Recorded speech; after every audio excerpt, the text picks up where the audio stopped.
Crowd বেশি, তারপরেও বরিশালে অনেক দর্শক ছিল মাঠে, ন্যাচারালি প্রেশারে ছিল। না আসলে ওইরকম প্রেশার লাগে না কখনো, যেহেতু হোম টিম একটু ক্রাউডের যে ব্যাপারটা ওইটা ওনারা অ্যাডভান্টেজ পাবে, বাট আমরা আমাদের খেলায় ফোকাস ছিলাম, বাট ওইরকমভাবে কোনো রকম লাগেনি। আপনাদেরও কম ফ্যান ছিল না, তো এটা আসলে ওইভাবে ম্যানেজ হয়ে গেছে? না, আমার কাছে মনে হচ্ছে যে আমাদের ফ্যানই বেশি ছিল। বরিশালের ফ্যান বেশি কেন, কি মনে হয়? কারণ আমাদের টিমে দেখেন ছোট থেকে যাদের খেলা অনেকেই দেখছে যে আমাদের টিমে অনেক সিনিয়র প্লেয়ার আছে, তামিম ভাই, মুশফিক ভাই, রিয়াদ ভাই। সো আমার মনে হয় তাদের জন্যই আমাদের টিমের এত ফ্যান। কয়দিন পর নিশ্চয়ই চাইবেন যে আপনার জন্য পুরো গ্যালারিতে দর্শকরা আসবেন। হ্যাঁ, ইনশাল্লাহ।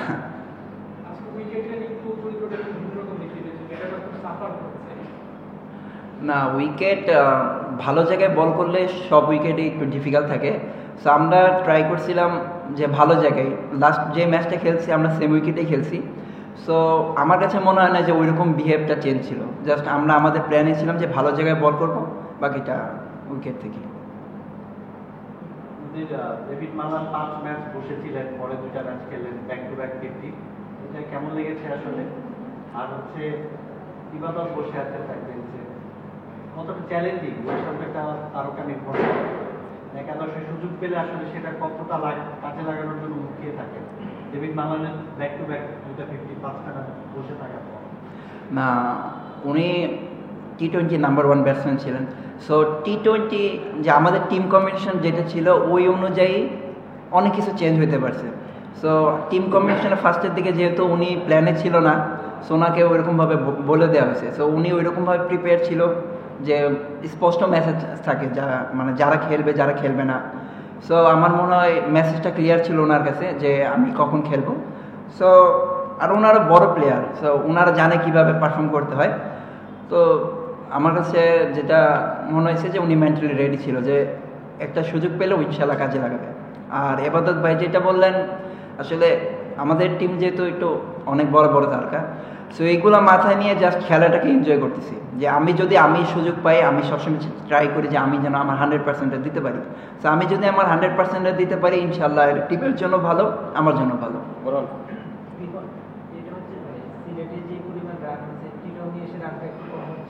বাউন্ডারি নিয়ে সিলেটে বাউন্ডারিটা অনেক ছোট ছিল, এখানে একটু সাইজ বড়, তারপর উইকেটটাও কি একটা প্রভাব রাখতেছে কিনা, আপনার কি মনে হয়?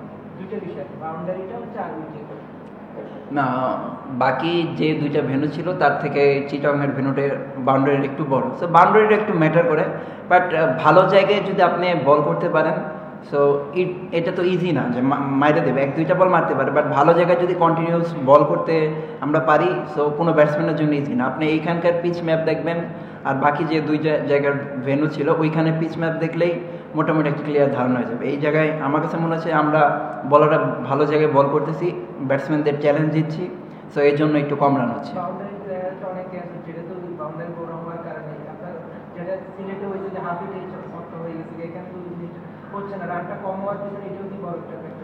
হ্যাঁ, অবশ্যই এরকম একটু বাউন্ডারি বড় থাকলে তো ব্যাটসম্যানদের ডাউটও থাকে। সো আগের যেটা ছিল যে 60 মিটার ছিল, 65 বা আরও কম ছিল, সো তখন একটা আলাদা কনফিডেন্স থাকে যে ব্যাটসম্যানের মনে যে হাফ হিট করলেও হয়তো বা হয়ে যেতে পারে যে পেস ইউজ করতে। সো এখানে যেহেতু একটু বাউন্ডারিটা বড়, সো ব্যাটসম্যানদের মনেও একটু হালকা থাকলে ভয় থাকে। না, উইকেট আমার কাছে মনে হচ্ছে উইকেট ভালো, উইকেট ভালো।